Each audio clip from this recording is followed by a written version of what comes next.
تكملين إن شاء الله بالحرص والعمل الدؤوب إن شاء الله، وينتهي إن شاء الله بالتفوق، وجهودكم إن شاء الله لصف ثالث يحتاج جهود مضاعفة عن باقي الصفوف، يعني موفقين إن شاء الله. أنا دكتورة نادي عدنان. I will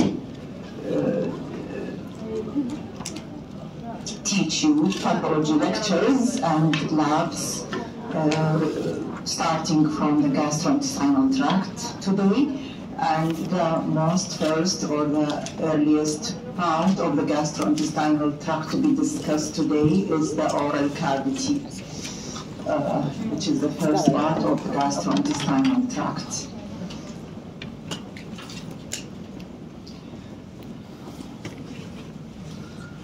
شو رايكم بالعشرة؟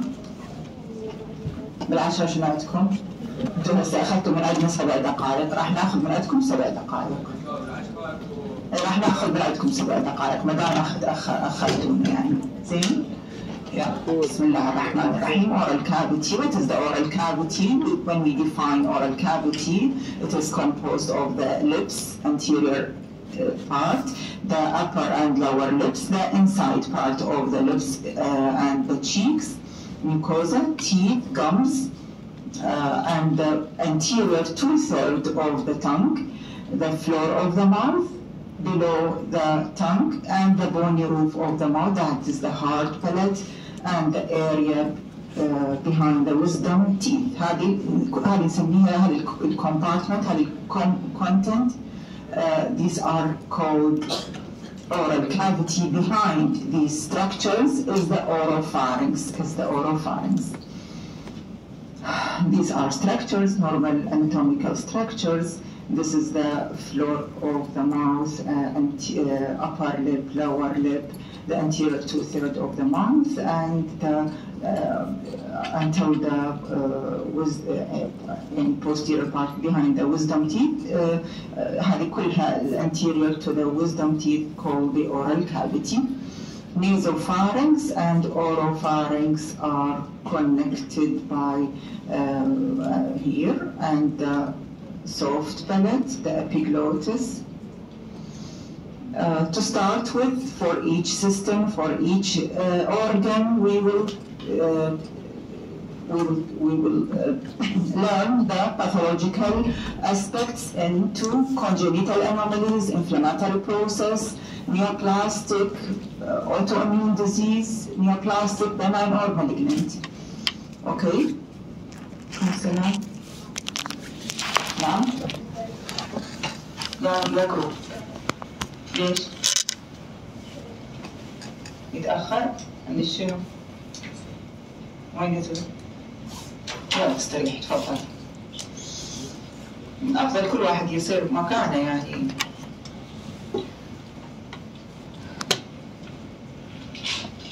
Cleft lip and palate is a common congenital anomaly of the oral cavity. You can see this is a clefted palate when there is failure of fusion of facial prominences, failure of fusion of facial prominences embryologically, and anteriorly it is seen as clefted palate, clefted lip, and internally cleft palate. Usually occurs together. These two congenital anomalies occurs together.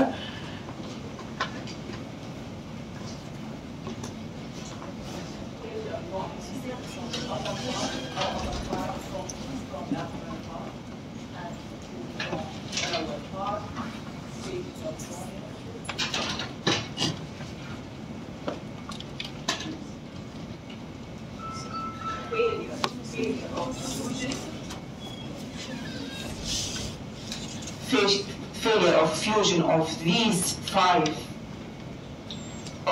five facial prominences forming the face will result in this congenital anomaly. Again, it is common, most common one, and usually occurs together, cleft lip and cleft palate, and should be corrected surgically.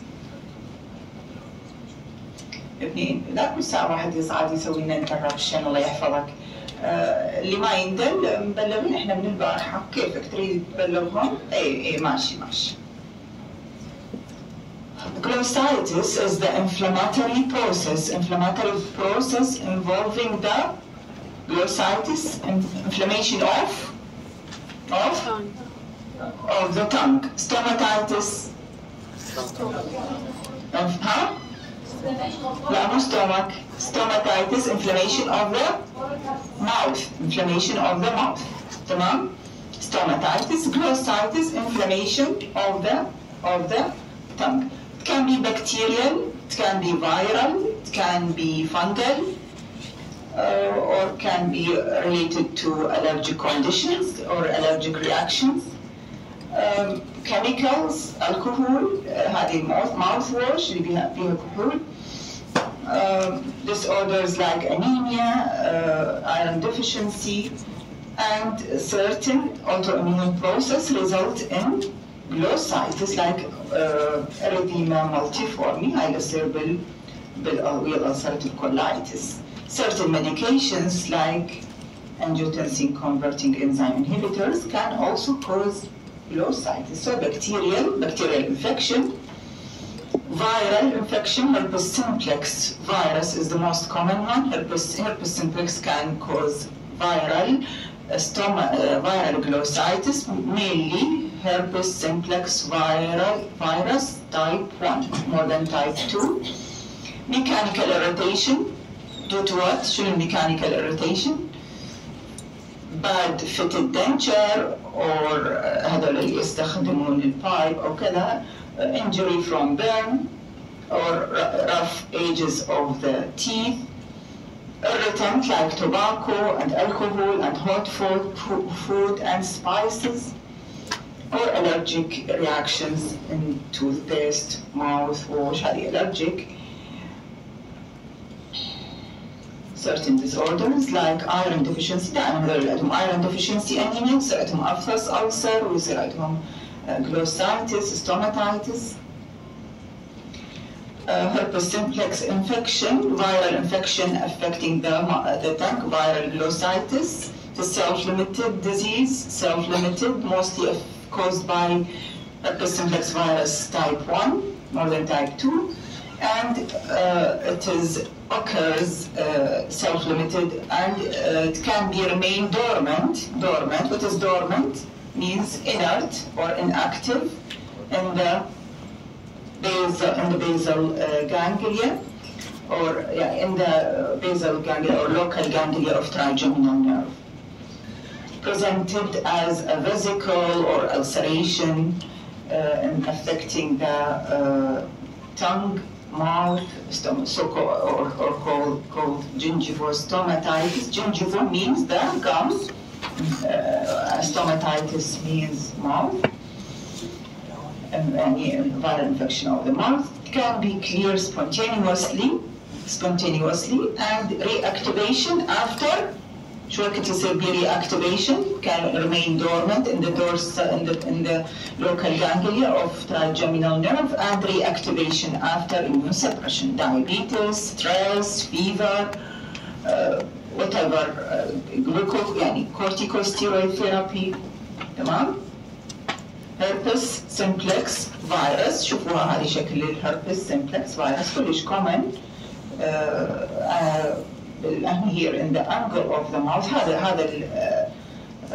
this type usually occurs in عادة either iron deficiency or it is a blister or vesicle in the lip here. It is self-limited and clear within 3 to 4 months and can be reactivated after immune suppression. It is self-limited. تمام؟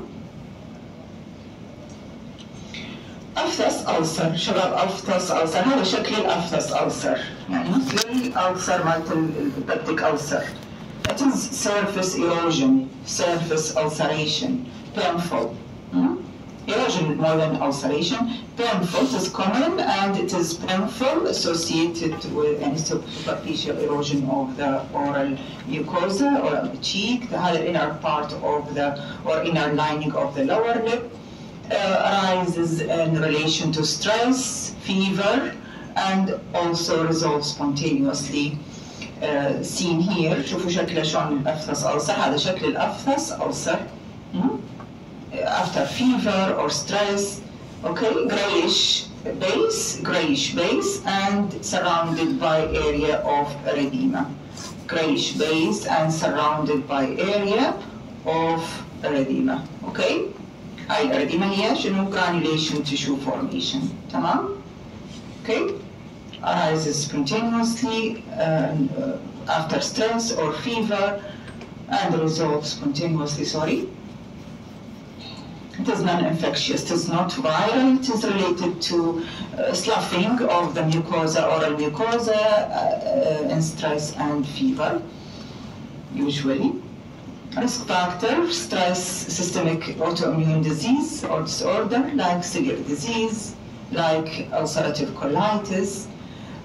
Patient هذول عندهم nutritional deficiency, iron deficiency, or certain vitamin deficiency, nutritional deficiencies. And oral cavity trauma. Oral cavity trauma أيضا bad fitted denture or يعني any foreign body in the oral cavity or trauma. Sharp edges of the teeth. Oral candidiasis or oral thrush بعض هاي البيكتشر شايفيها هذا كلش common. This is an opportunistic infection of Candida albicans, or called oral thrush or oral candidiasis. Whitish plaque throughout the surface of the tongue. It is حتى to be differentiated from more ominous lesion اللي هو leukoplakia. It is can be scrubbed off by tongue depressor. حتى نميزها عن اللوكوبليكيا can be scrubbed off by easily scrubbed off by tongue depressor. أثناء الفحص بيسوون scrubbing بالtongue depressor can be scrubbed off. ممكن أن يسووا لها scrubbing يعني هذه oral thrush or oral fungal infection.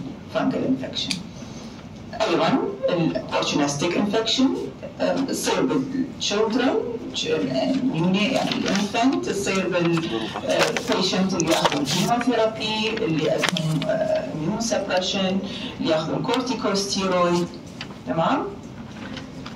young age antibiotic use or abuse, diabetic, malnutrition, immune suppression due to corticosteroid chemotherapy. هذول ال HIV positive patient كلهم due to suppressed immune response. تمام؟ opportunistic infection.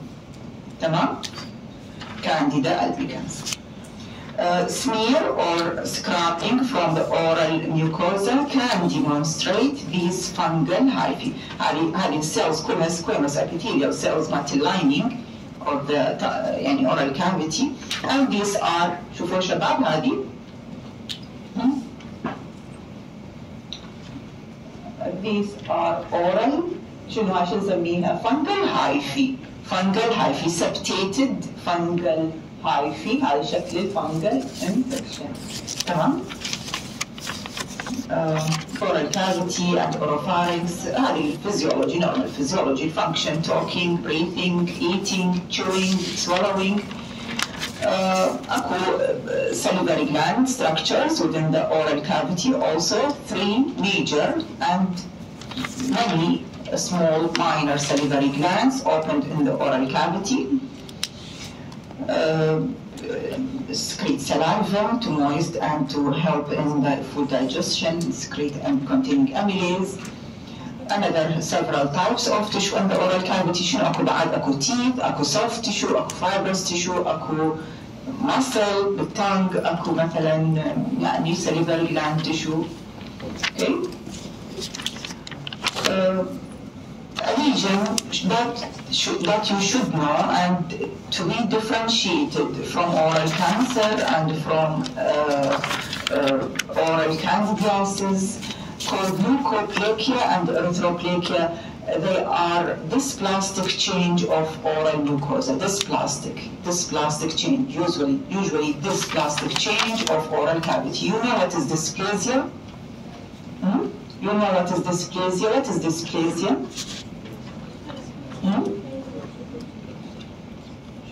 Yes? Yes? Yes, abnormal cell proliferation. Hyperplasia ما بها اتيبيا. الهايبربلازيا ما بها اتيبيا، مو تمام؟ Whereas dysplasia means abnormal maturation of the cells. اللي هي يعني شلون نعرف dysplastic cells؟ شنو الفيتشرز اللي تدلينا على dysplastic cells؟ قلتوا هي pre-malignant، صحيح هي pre-malignant change. Ako mild, moderate, severe dysplasia according to the degree and according to the thickness involved by dysplastic change. Do you know about high NC ratio, hyperchromasia, frequent mitotic activity, prominent nucleoli, regular nuclear membrane, loss of maturation, loss of polarity? هذه كلها abnormal cell change or abnormal cell proliferation. هذه فد يعني شنو نقول عليها precursor يعني شنو يعني فد شيء يسبق يعني changes that is preceded malignancy. ممكن 10 سنين، ممكن 20 سنة، ممكن 5 سنين according to the individual factors, according to the dose of carcinogenic agent مثلا. يعني واحد مثلا يدخن مرة مرتين 3 باليوم، مو مثل واحد يكمل 20 أو 40 باليوم. هذا الفريكونسي والamount of exposure to carcinogen is much more in addition to ultraviolet light or another irritants. Leuko, what is leuko? هذا الprefix leuko. What is leuko? يعني شنو؟ white. leuko white. erythro leuko بنقول leukorrhea يعني whitish secretion leukorrhea. Leukoplakia plaque. It is a plaque or irregular thickened flattened يعني irregular thickened elevated thickening of the oral cavity mucosa, whitish in color, and it cannot be scrubbed to be differentiated from oral thrush. It cannot be scrubbed off by tongue depressor. نجي نحاول نسوي لها scrapping أو removal. It cannot be removed by يعني by tongue depressor مثل oral candidiasis. erythroplakia is much more. منو هسه عندنا erythroplakia أو leukoplakia. erythroplakia is much more reliable to progress to malignancy. من الأخطر بيهم من most serious erythroplakia. Erythroplakia is more likely to progress to malignancy or to be associated with malignancy. This whitish area or red area can be cancer, can be dysplastic change, including mild dysplasia, moderate and severe dysplasia. يعني it can be multifocal عدة مناطق بالoral cavity. It can be dysplastic change اللي هي precursor change. precursor يعني شنو precursor مثل ما قلنا؟ abnormal change preceding cancer. زين من يصير invasion صار cancer. الchanges هي بالميوكوزا mild moderate severe حسب الثيكنس. شلون نعرف شلون نقول هاي mild؟ كيفنا نقول mild moderate severe؟ كيفنا؟ according to the thickness. lower third mild, two lower third moderate and full thickness أو يعني dysplasia واصلة للسيرفس epithelium نسميها هاي severe dysplasia اللي هي equivalent to carcinoma in situ. equivalent to carcinoma in situ. ولا يصير الانفيجن. زين؟ So these conditions, red plaque or whitish plaque are precancerous or dysplastic in most of the cases. ممكن تكون benign ممكن تكون not precancerous. بالبداية يعني بس hyperkeratosis وinflammation. زين شوفوها شباب، هذه هي اللوكوبليكيا regular thickened whitish يعني ill defined border plaque يعني شنو plaque؟ يعني مو flat، البلاك يعني صاعدة مرتفعة عن الميوكوزا، هاي نسميها plaque. مرتفعة وفلات، مرتفعة وعريضة، هذه plaque. زين؟ This plaque cannot be scrubbed off. هذه مو oral thrush، هذه مو oral candidiasis. cannot be scrubbed off. ممكن كلها يكون بها dysplasia، ممكن يعني هاي most serious condition مثلا ياخذون منها multiple biopsy، لازم أكثر من منطقة واحد ياخذ biopsy to confirm. ممكن تكون بها area بها malignancy أو لا أو dysplasia بس فقط. زين؟ هذه areas suspicious areas واحد ياخذ من عدة مناطق البايوبسي to confirm presence of dysplasia or invasive cancer. يعني هذه picture ممكن تكون مو نورمال وإنما hyperkeratosis، يعني hyperplasia وياها excessive كيراتين surface كيراتين ممكن، أو هذا rare يعني، أو على الأغلب هي dysplastic change dysplasia اللي قلنا هي abnormal maturation of the cells اللي هي هسه عددناها 7 تقريبا. hyperchromasia هاي انسيريشيو frequent mitosis كذا loss of maturation أو focus of malignancy. so leukoplakia شباب شنو هي diagnostic ولا descriptive؟ شو تقولون عليها؟ clinically descriptive ولا diagnostic؟ تمام descriptive. يعني أنا ما أقدر أقول من هذا يعني من الجروس appearance أو من الفيجوال يعني change أو features ما أقدر أحلف 100% إنه هذه هي كانسر أو هذه هي dysplasia، لازم أشوف البايوبسي. But they are leukoplakia and erythroplakia are descriptive terms. يعني طبيب الأسنان أو طبيب يعني facial maxillary يوصف يقول whitish leukoplakia أو leukoplakic lesion involving the lower lip mucosa. هذه من يقول leukoplakia يعني يعطينا impression أما dysplastic change أو malignancy، لأن pre-malignancy أو malignancy. فهو leukoplakia clinically descriptive term. descriptive تمام؟ يعني طبيب يوصف إلى طبيب يوصف إلى أحد، المهم هو not 100% diagnostic. من الدايجنوستيك البايوبسي، شلون نحلف 100% انه هذا كانسر؟ هذا ممكن يكون سكويموس سيل كارسينوما، ممكن وارد جدا. زين؟ من اللي يحلف؟ البايوبسي اللي يحلف، الهيستوباثولوجي هو اللي يحلف. زين؟ تمام؟ الارثروبليكيا هي يعني ريدش appearance، يمكن عندي صورة بالبراكتيكال أشوف لكم إياها. reddish appearance تشبهها whereas with associated reddish discoloration. Tumors of the oral cavity شباب، tumors of the oral cavity benign and malignant tumors. سامعين بالسكوير lining epithelium هي شنو؟ سكويرمس، فالبناين مالتها سكويرمس.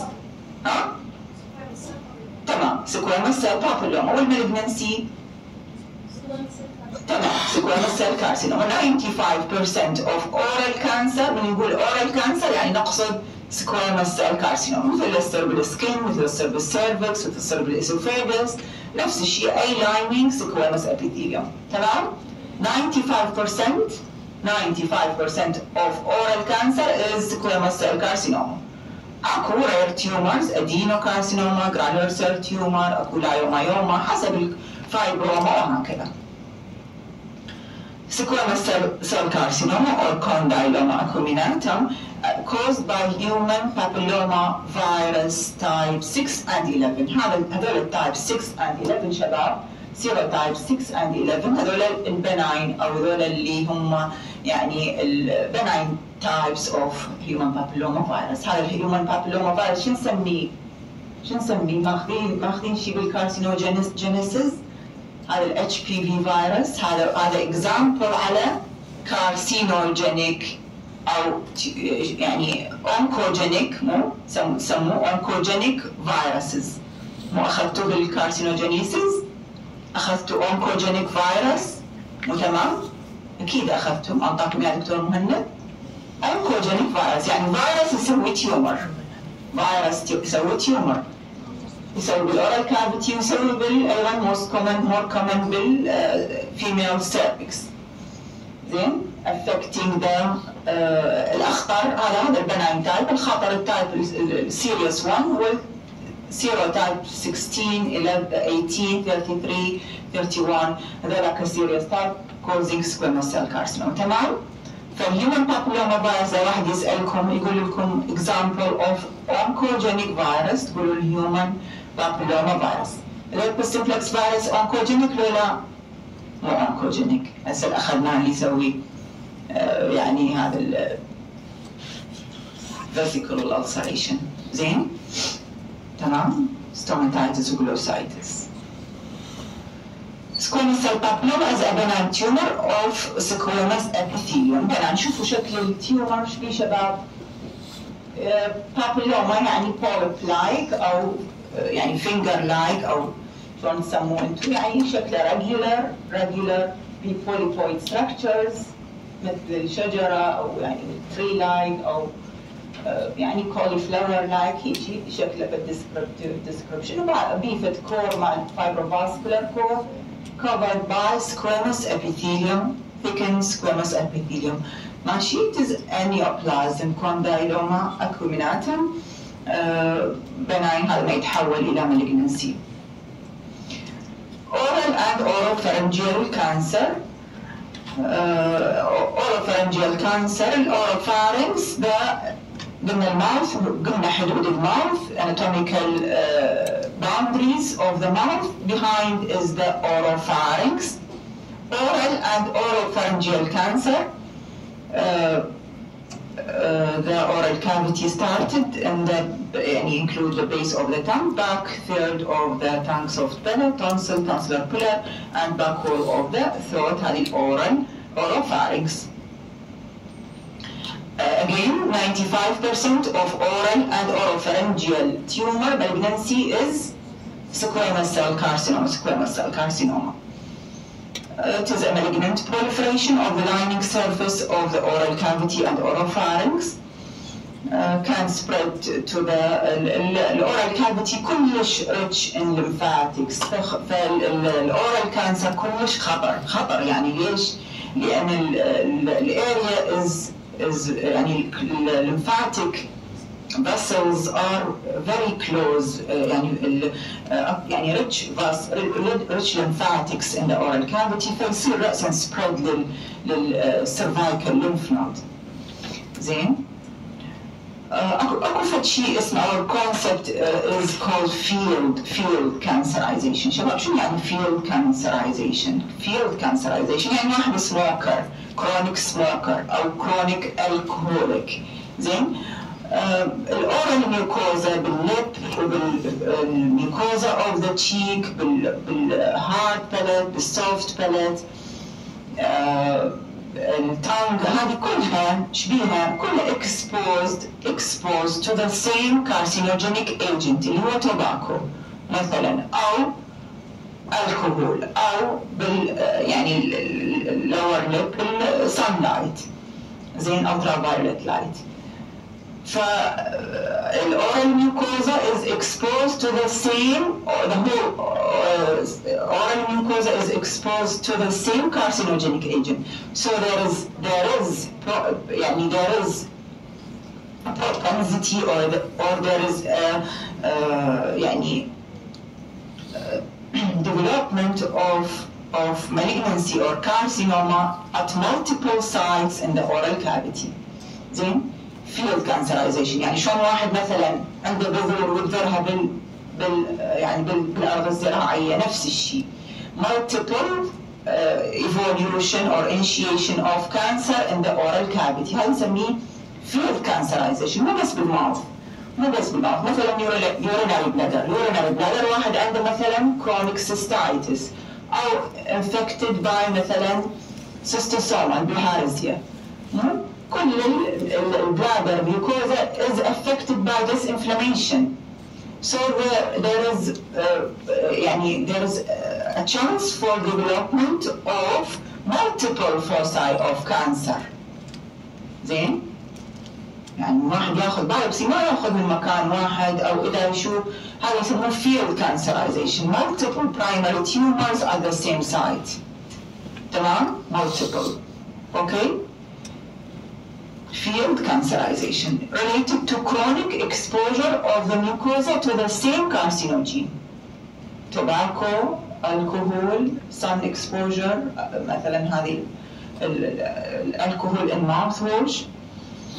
It is important development in any location. What is the cause? ليش يصير هذا field cancerization? Because of chronic exposure of the mucosa or the mucosa to the same carcinogen for a long time. تمام؟ هذا فد مخطط يعني هذا النورمال ميوكوزا. النورمال ميوكوزا قبل النيوبليزيا او الديسبليزيا الهايبربليزيا او هايبركيراتوسيس. مثل ما قلت لكم اللوكوبليكيا started as hyperkeratosis. يعني شنو hyperkeratosis؟ يعني بس الكيراتين يزيد. شلون واحد يعني منطقه عليها بريشر مثلا باللور بالفوت او كذا بريشر هذا يسموه اكسسيف كيراتين. هايبربليزيا يعني اكسسيف كيراتين. مايلد ديسبليزيا اللي قلنا التشينجز هاي اللي قابلها histologically changes mild dysplasia الديسبلاستيك change اللي ذكرناها بالبدايه affecting شنو؟ the lowermost third moderate dysplasia when the dysplastic changes affecting the lower two third and severe dysplasia اللي هي شنو equivalent to carcinoma in situ when the dysplastic change involving the full thickness. من أخطر وحدة mild moderate لو severe. السيفير طبعا تحتاج وقت أقل حتى تصير invasive cancer. بس يصير breach أو invasion أو بالبيزمنت membrane. هذا شوفوا البيزمنت membrane بعده intact حلو مرسوم basement membrane بس الديسبلاستيك changes واصلة لفوق. بس يصير break أو breach in the basement membrane صار invasive cancer. تمام؟ هنا صار invasive cancer. تمام؟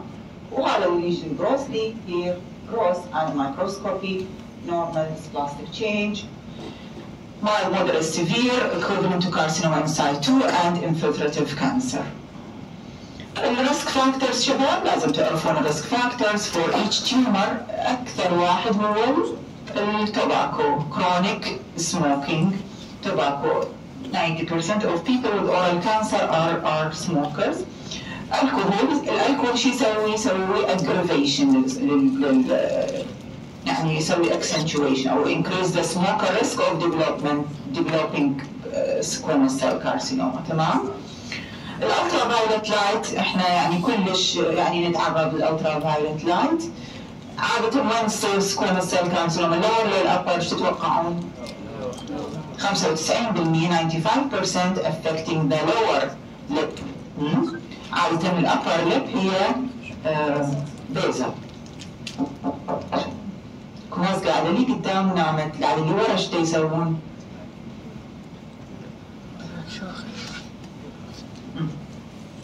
زين هذه من اللي يتعرض أكثر هذول الأعمال خطية أعمال البناء الأوتدور أوكيوبيشن هذول more يعني susceptible because they have high dose of ultraviolet light and exposure to sunlight. الأوتدور أوكيوبيشن زين مو اللي قاعد بالبيت يعني.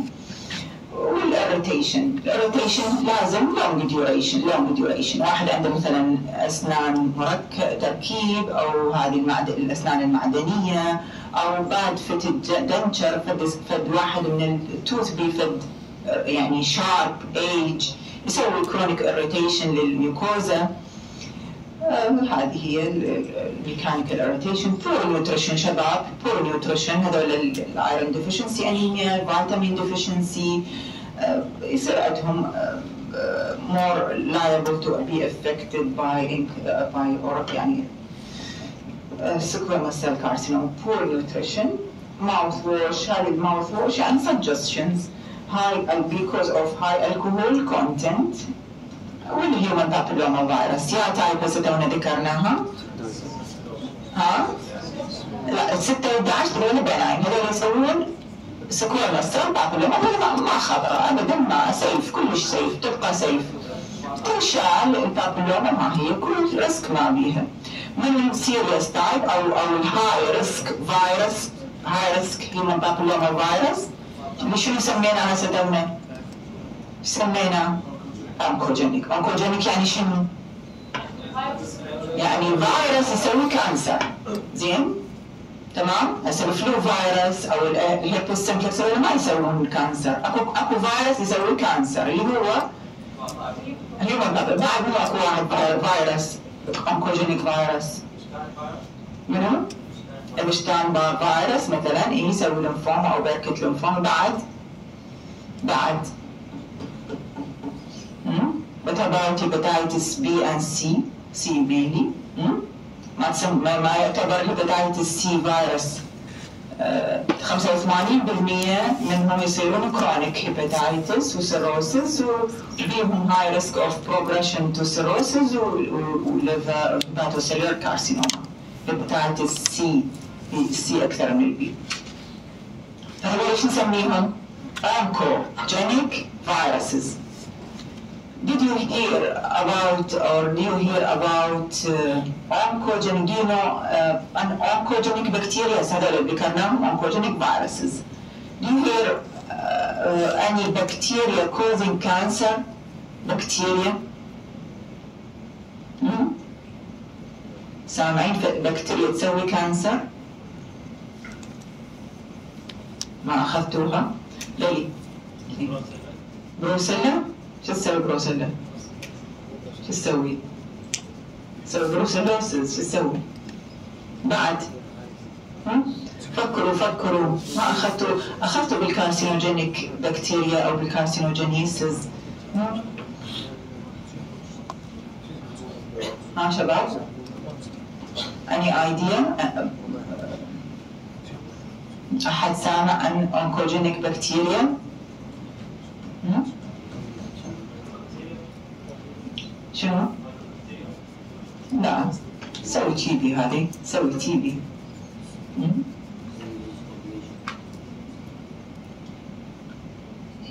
What about H. pylori? H. pylori infection.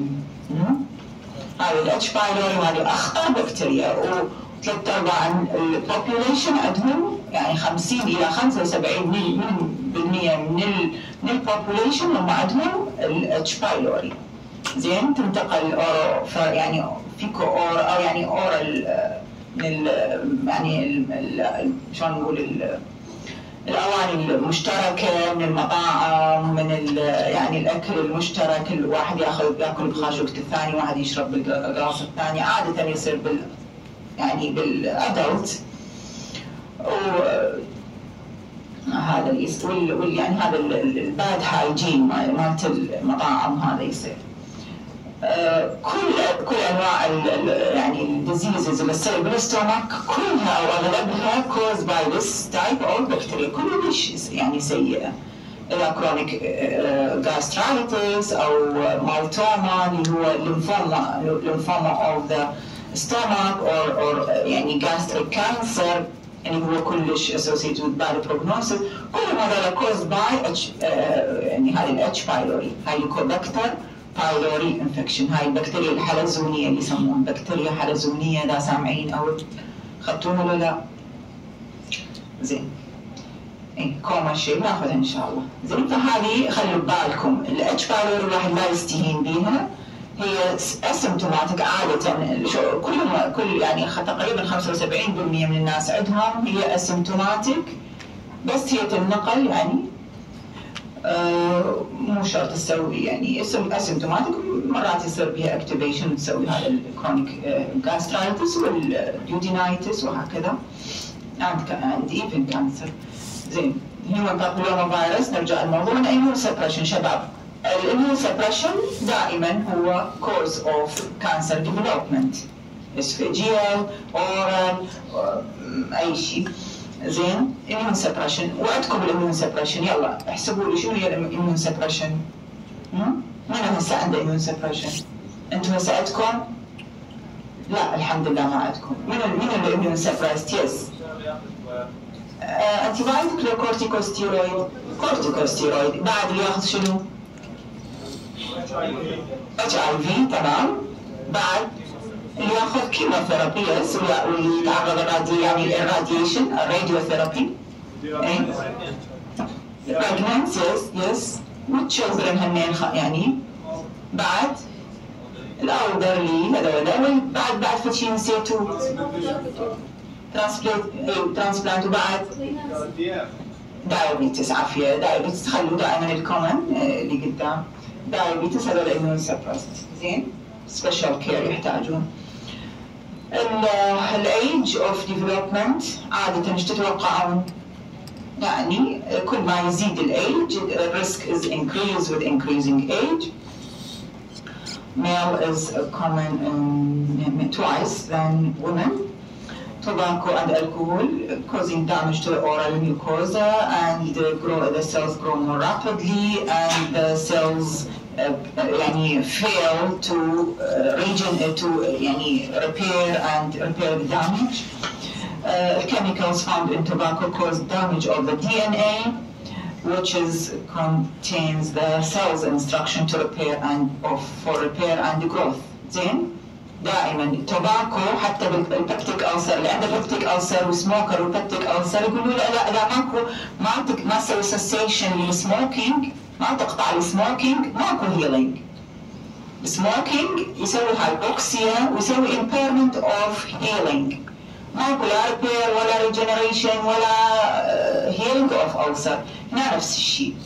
زين increase penetration of many DNA damaging chemicals into the cells. يزيد الكحول increase the penetration of many DNA damaging chemicals into the cell. زين الكحول augment or increase the smoker's risk of development of developing oral cancer. زين واحد سموكر ويا الكحولك، الكحول ايش حيسوي؟ يزيد الريسك of this smoker man to develop cancer. Two pathogenic pathway exposure to carcinogen، هذا اللي هو توباكو، الكحول، ultraviolet وهكذا exposure to carcinogen infection with high risk variant of human papillomavirus 16 and 11. زين هذا ال HPV infection هذا الباثوي والكارسينوجين باثوي.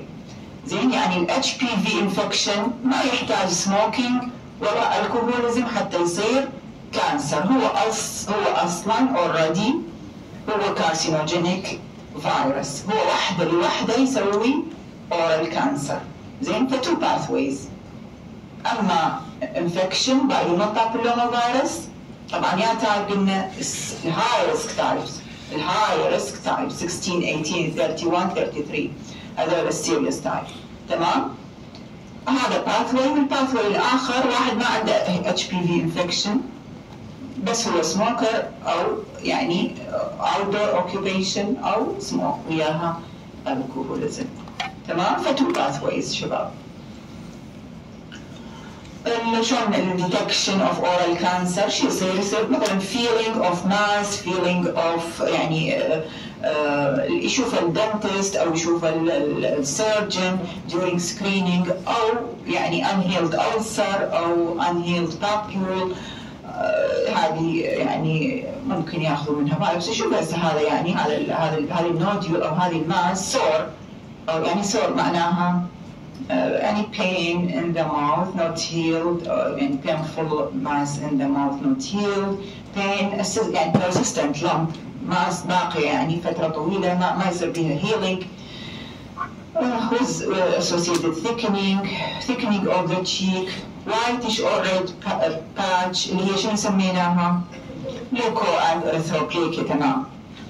قلنا ممكن تكون malignancy of the tongue بالgums بالoral mucosa بالtonsils كلها sore throat Another symptoms difficulty in chewing, swallowing, talking, speaking يعني هذه كلها difficulties. Loosening of teeth or pain, change in the voice, lump in the mass, unhealed lump or not responsive to treatment, weight loss, and persistent bad breath. Persistent bad breath.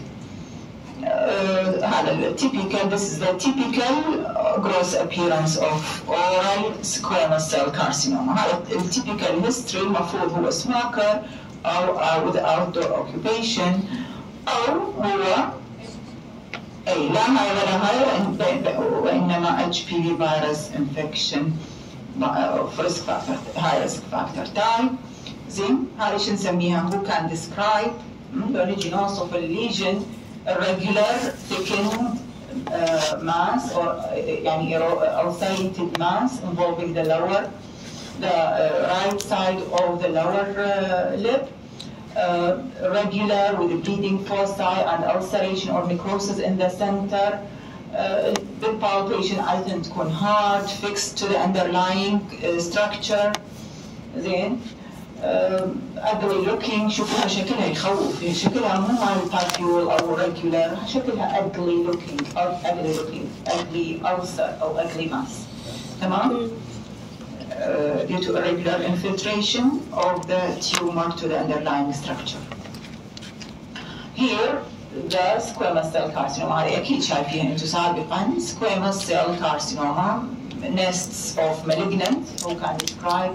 When you describe microscopically, you can see nests of malignant squamous epithelial cells forming nests or thicks. With the keratin, شوفوا هذه الورلز مثل الورلز، هذه دوائر lamellated keratin production. This is a feature of well differentiation. من نشوف التيومر هو في هذا الكيراتين بيرل أو كيراتين إيديز يعني هاي الفرارة مالت الإعصار أو مالت المي إيديز أو بيرل. زين كيراتين بيرل هذا معناها it is a feature of well differentiated squamous cell carcinoma. وهذا هو ال well differentiated معناها شنو؟ هذا grading لو staging differentiation. grading شنو الجريدنج؟ اي عرفينا الجريدنج.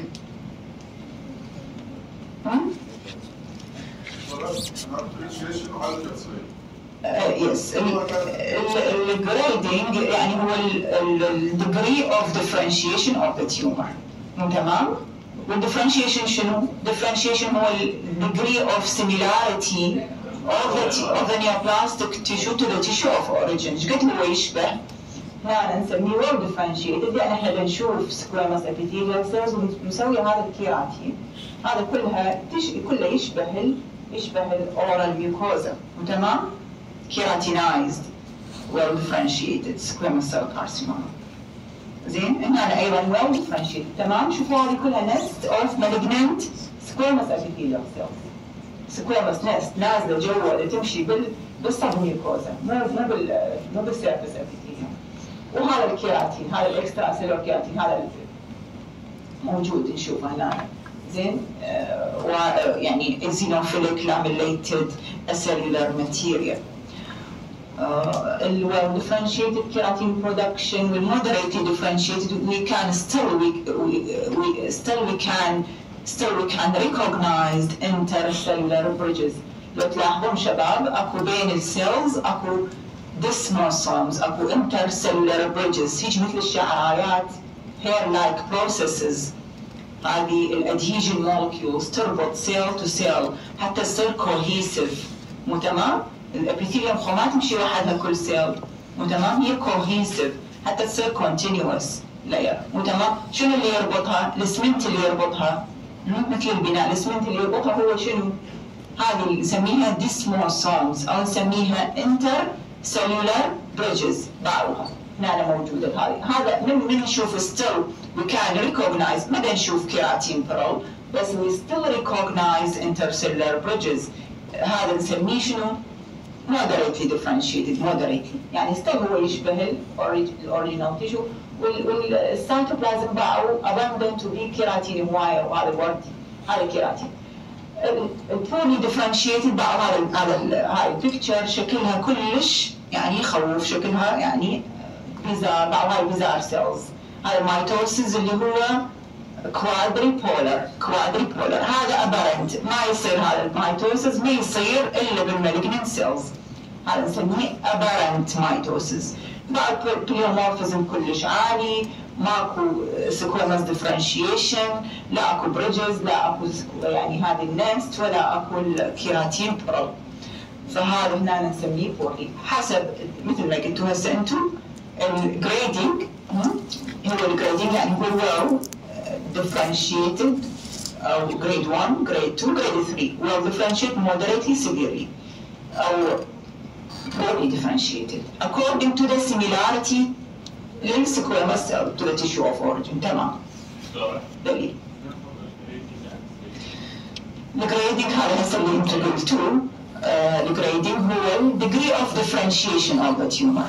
يعني grade 1 اللي هو well differentiated، grade 2 اللي هو moderately differentiated، وgrade 3 هو poorly differentiated. قد يشبه الاوريجينال تيشو. اذا glandular tissue، اذا اشوف glands او اشوف excretion، وهذا well differentiated، هذا يشبه الجلاند. اذا فاقد كل شيء يعني مثل هسه هذا ما بي اي differentiation، ما يشبه اي شيء، لا هو lymphocytes ولا هو soft tissue ولا هو epithelial tissue، الا ماركرز يلا تكشفه يعني poorly. الستيجنج هذا يحتاجوا هذا سيرجيكال اكستنت، يعني الاكستنت اوف تيومر وين واصل من واحد الجراح من يفتح اكو فرق، يعني مثلا بريست كانسر فرق التيومر اللي اقل من 2 سنتيمتر هذا نقول عليه ستيج 1، من 2 الى 5 سنتيمتر التيومر ماس 2 الى 5 صار ستيج 2، من عبر صار ستيج 3، من وصل للليمف نود صعدت الستيج. فالسيرجيكال ديجري يعني يعني الاكستنت اوف ذا تيومر وين واصل؟ الكولونيك وول وين بعد بالتيومر بعد بالميوكوزا والسبميوكوزا لو عابر ثرو، هذا الستيجنج يعني ايش قد يعني الاكستنت وين واصل التيومر، هذا الستيجنج يحتاجوا بالعلاج يعني التيومرز والجراحيه يعني السيرجيكال aspects. هذا يعني oral thrush after radiotherapy وكيموثيرابي، ومسوي ماكسيلكتومي، وهذا الريكونستراكشن ريبير او الريبليسمنت، هذا بروستيسيس يسموه. تمام. الباثوجينيسيس قلنا هي شباب تو ويز، واحد ما له علاقه بالثاني اللي هو human papillomavirus infection وميوتيشن after exposure to carcinogens، وقلنا هاي الكارسينوجين exposure توباكو الكحول شو تسوي؟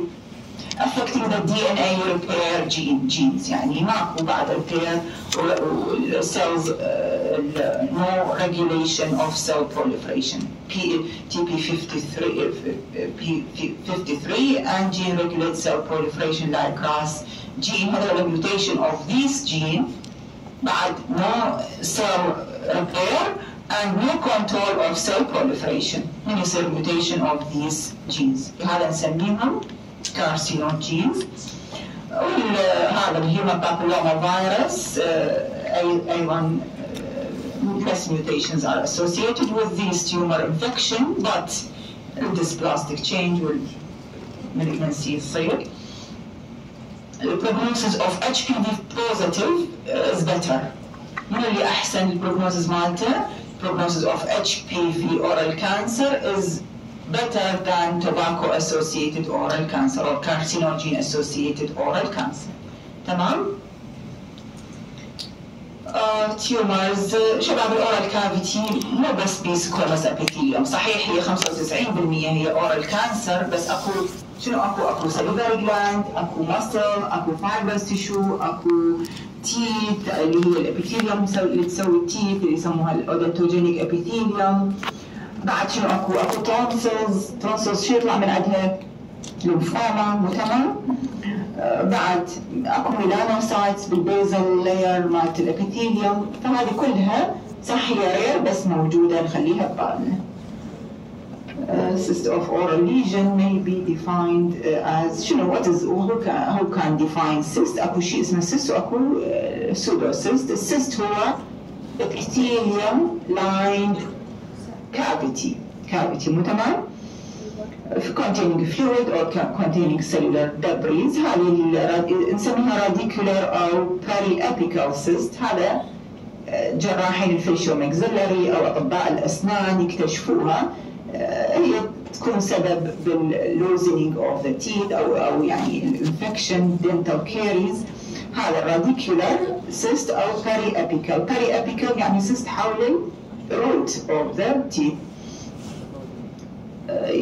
بالأشعة بالإكس راي يبين as well defined radiolucency. يجي شكلها محدد قريبة من الأبيكس of the tooth. It is related to non-vital pulp and يعني radicular cyst. تمام. fibrous proliferation اكو fibrous tissue اكو fibrous proliferation in the oral cavity. most common two هي الفايبروما والبايوجينيك جرانيلوما. الفايبروما من اسمها فايبروما only fibrous tissue hyperplasia due to chronic irritation. مثل ما واحد مثلا من نلبس محبس مثلا يصير يعني thickening هنا يصير fibrous tissue. من يعني بالقدم كذلك يصير thickening. هذا كله هو due to chronic irritation. فايبروما. البايوجينيك جرانيلوما شباب هذه polypoid like mass تصير بالchildren وتصير بالpregnant female due to dense proliferation of granulation tissue formation. شوفوا شباب هسه هذه هي فايبروما. هذا metal teeth مسوي هذا الكرونيك irritation بالضبط مثل ما تلبسون محبس ويصير يم المحبس هيك محبس ضيق او محبس يعني حديد او ذهبي هيك قوي يسوي يعني هذا fibrous tissue proliferation فد resistance يعني للتروما. هاي repeated trauma. فايبروما شوفوا شكلها polypoid well defined rubbery زين بعد كله dense fibrous tissue covered by normal epithelium. ما بيها لا hyperplasia يعني قليل ممكن يصير بها hyperplasia ولا dysplasia ولا malignancy. يسموها irritation fibroma من اسمها irritation fibroma. تمام. هذا fibrous tissue dense collagenous fibrous tissue. وهذه هي البايوجينيك جرانيول. البايوجينيك جرانيول لا تختلف شكلها بعضها شلون شكلها احمر وردي. ليش؟ لان هو يعني اكو مثل البولب صايره او بوليبويد ليجن بيها سيرفيس ايروجن وبيها جرانيوليشن تشوف بعض الكور مالتها شلون صاير؟ proliferation of fibrovascular tissue بيها فاسكولاريتي فتصير هيك لونها يعني مو واحد يطخ يصير بيها بليدنج زين لازم تنشال يعني سيرفيس ايروجن نيوتروفيليك انفلتريشن rich in granulation tissue. زين تصير بالchildren وتصير وين؟ بالpregnant women اليونج adult women. بايوجينيك جرانيلوما. بايوجينيك يعني شنو؟ بايوجينيك يعني related to pus. تمام. زين ايش عندكم هسه؟ عندكم ندوه؟ اكو فد توبيك اسمه نيك ديفرنشال دايجنوزس. نكمل. انتو ايش عندكم يوم الخميس؟